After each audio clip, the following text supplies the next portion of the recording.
Hello, everyone, and welcome to the Chip Builder series, where we get to talk to those who are building the future of AI and education in today's speaker's case. We love talking to people who are applying technology in the education space, a space that I started in and cared deeply about. And our speaker today is a perfect person to talk to about this. This LA native learned about AI thanks to the Ed3 DAO and reluctantly participated in a hackathon. And now we can call her an AI builder. I cannot wait to introduce you to Danelle Almaraz, who is here to share today. Thanks for joining us, Danelle. Oh, thanks for having me. I'm just so excited about all the learning happening, and thank you for inviting me. Yeah, well, tell us a little bit about kind of that start. You first heard about AI in an online workshop that we did together. So tell us about how that got started and, kind of where that took you today. Oh, so my good friend Jerry Almendarez introduced me to Verity, and she invited me to a virtual EdDAO community conference, and you had a hackathon, and I participated. As someone that has been in education over 35 years doing continuous improvement work, I often have ideas, but to think that I could create something in the matter of 3 or 4 hours that could be equivalent to like an app, right? And so just super excited. Left there, probably spent 4 hours at home working on it, fine tuning it, met with you a couple times to bring it to fruition, but just was super exciting. That's amazing. So tell us what you ended up building and sort of how you're using that. So my organization is Innovate Ed, and I do continuous improvement work with schools and districts leading from the middle, like site leadership teams, teachers, principals, coaches. And we have rubrics that we use in order for schools to see if they are creating coherence and if they are creating sustainable innovation. How do you create innovation that's sustainable using inquiry cycles? And so I uploaded the rubrics and then set it up to be a thought bot for principals, teachers, to give them feedback on where are you on your coherence journey? Where did you land? Are you initiating, developing, accelerating, or sustaining? And then helping with next steps of where do you go from here as a team to move the whole school? Yeah, that's amazing. And so tell us a little bit about what you learned along the way building this. What was surprising to you? I would say just recently, my big surprise was being able to embed documents. So when they come to a point where they're like, I'm having trouble building clarity of focus with my site leadership team, I can actually have it give them a document of an activity they might be able to do as a group. So that was a big shock to me. And the second, which is I think the gold of what you've created, is the information I can see on the back end. We know in schools and districts, the feedback loop is not really great. It's very hierarchical, down. We want it to be more like a huddle. And so what I get to see on the back end is what are the questions principals are asking? What are the questions teachers are asking? What do they need help with? So that as I dig into that information, I can be more thoughtful about things I post, things I share, about when I go to coach. I don't spend 45 minutes listening to what happened in the last 4 to 6 weeks. I can go there and actually see. The love for the principals is to have a thought partner at their fingertips. They often would call me or text me, and if I wasn't presenting, I would answer. But now they can actually type something in and say, what do you think of this idea in comparison to the rubric and what we're working on as far as instructional goals? How does this land? And give me 3 more ideas of how I might pitch this to my staff. Right? I'm building something that's sustainable. And I often worry when I leave that it won't be sustainable. But I feel like with this tool now, they can continue the work on their own by using the rubrics. Basically what we're asking the kids to do. It's like the adults using the rubrics now and using AI. So eventually they can see the power of it for the kids. That's so cool. Well, a lot of teachers get nervous, right? And maybe you were like this before the hackathon, like, is this going to replace me? Am I going to have to learn something new and I don't have time? So tell us a little bit about maybe feedback you've heard and thoughts you might have for educators kind of figuring out what this means for them professionally. I wasn't so nervous about it. I was more curious. I'm just a curious by nature. So I was more curious. About 3 years ago, I started really hearing about it at Duke University from John Reifschneider. He was using it to teach AI. So that caught my curiosity. But what I help teachers, normally we start with just something really simple, even down to just using something like Perplexity AI to search differently and actually see where it's coming from. Once I can get them to see the power for them, then it wasn't difficult because they'd already been through the process of going through the rubric with me. They'd already done it hands-on. It was just rather than me being there, they're uploading it into the bot And then it's giving them, where are they as far as the 4 key drivers? Where do they land? They didn't seem to have any hesitation. We have enough trust that I'm like, just try it. Just see what you think. And they gave me feedback, which I loved. Too wordy. I can't take 2 pages worth of feedback. And that's where I met with you and you helped me make it more concise. Only give me 2 bullet points per key driver. Make sure that whatever the activities are, explain to them what they would be doing. And then the emojis, we had added emojis to make it a little more fun because it was a lot of text.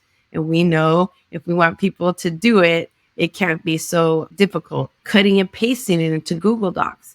They love that feature, being able to just move it over as now it's a document we can all edit. We don't have to start from scratch. I love to cook. Bisquick is my friend, right? I want semi-homemade. I don't want to have to cook from scratch because it takes so long. I want to just get it up and running quickly so that we can run into those, learn quickly, try again. And so that's where we're at now, is them giving me feedback of how to make it more user-friendly. How does it, as far as helpful? And so far, they are just loving it and loving having the tool. I love to be able to see all of their questions on the back end and what they're working on. What are their questions they're currently struggling with? I love that. Yeah. BizQuick of AI is a really good term we're going to have to steal. And, with our new marketplace, that's a really big thing we're trying to lean into. I think it's the cold start problem, which is, even though we know AI can do all these amazing things, you still have to start it, right? You still have to give it some direction. And one thing I love is how you took your personal knowledge, kind of your, specific frameworks, and put that into AI. Because I think one of the pieces I see people maybe missing is that, AI can do all of this stuff, but if you train it on your own knowledge, it can actually work like you. So tell me a little bit about that process of taking learnings you've had over 35 years and then making AI actually use that rather than whatever it wants to. It's the old saying that it comes out of a need, right? After 3 to 5 years of a partnership, I leave the district.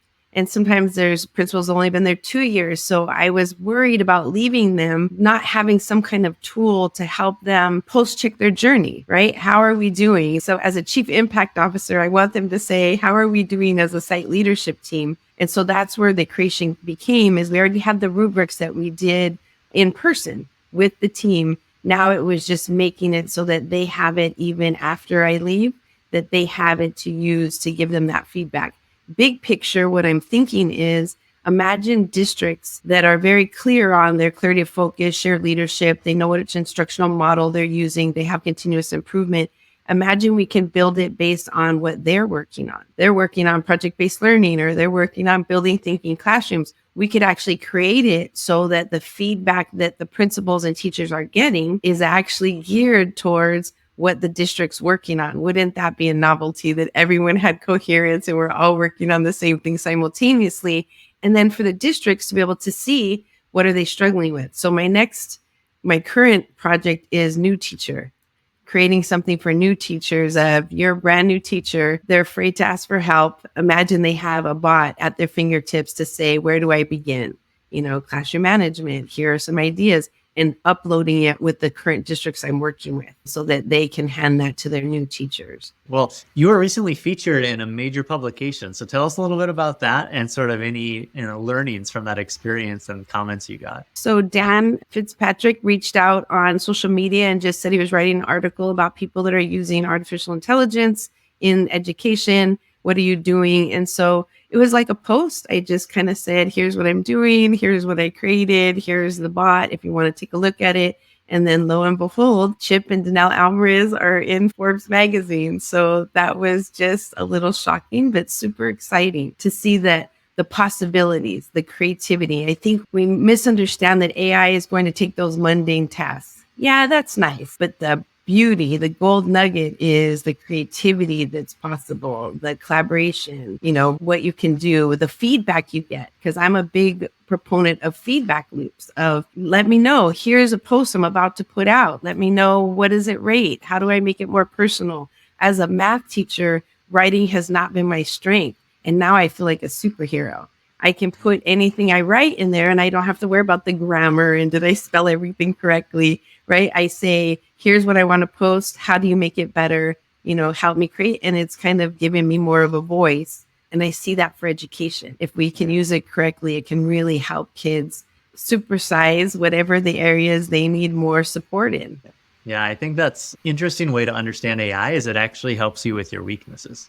If you're already a great writer, it'll help you, but not as much as someone who isn't comfortable writing. Or I have a couple friends who are dyslexic, and AI to them is a godsend because now it solves so many problems that they are having. Things that took a long time, it solves it, but then they're good at other things that they're maybe not using AI for as much because it's their strength. It's fascinating to think about in the context of education, where we're often trying to bring everyone up to average. And how do you lean into the things you're great at and then let AI help you with the things you're not as great at? Yeah, right. I have 5 children and I have a few neurodivergent ones. I have one with dyslexia. Dragon, naturally speaking, freed me as a mother that he could actually do his homework independently. So I can see this is like Dragon, naturally speaking, on steroids, right? Exponentially. I can see where note taking is not my strength. I get distracted very easily, right?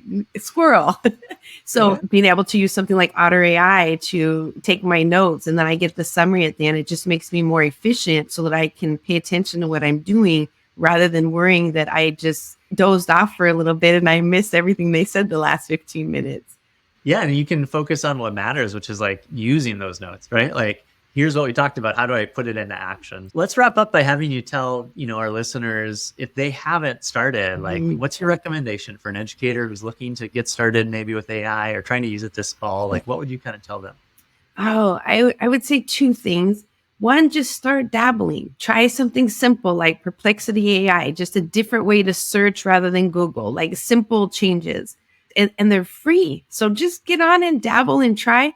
And then find others that are excited about what you're excited about because you feel very isolated. I was just at a school doing a professional development training for 100 high school teachers, and some of them whispered to each other, "Oh, I've been using that Perplexity AI, but I didn't tell anyone because everyone seems so against it." And it kind of made it okay. It's okay. And then it's okay if you don't want to. If that's not what you want to do, then that's okay.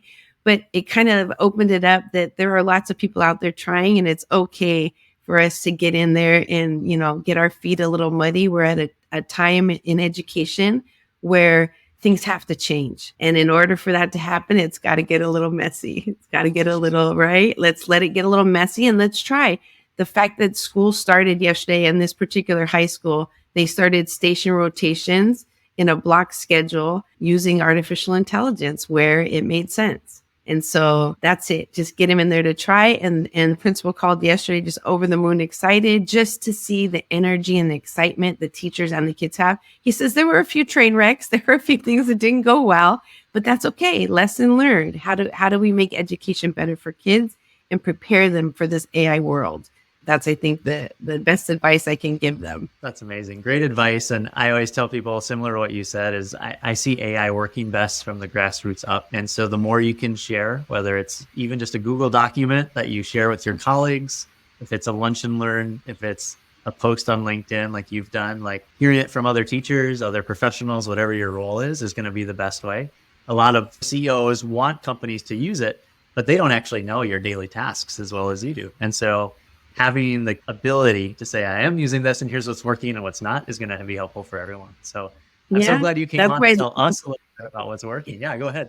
Yeah, it's the lead from the middle. That's what I push is we have to lead this from the middle. Let them try, let them double. The other thing that seems to have been helpful is attaching the AI to their inquiry cycles. So don't just try some sexy AI tool. If this is your inquiry cycle, like that high school was, how can we use AI to engage and empower students in a station rotation model? Then they knew exactly what AIs to try, whatever fits in this cycle so that it has relevance. That's amazing. Well, we hope everyone listening leads from the middle this fall and moving forward. There's so much potential, and congratulations on a career of insights that you're now able to supercharge with AI. It's really fun to see. Thanks for having me, Scott. It was so fun.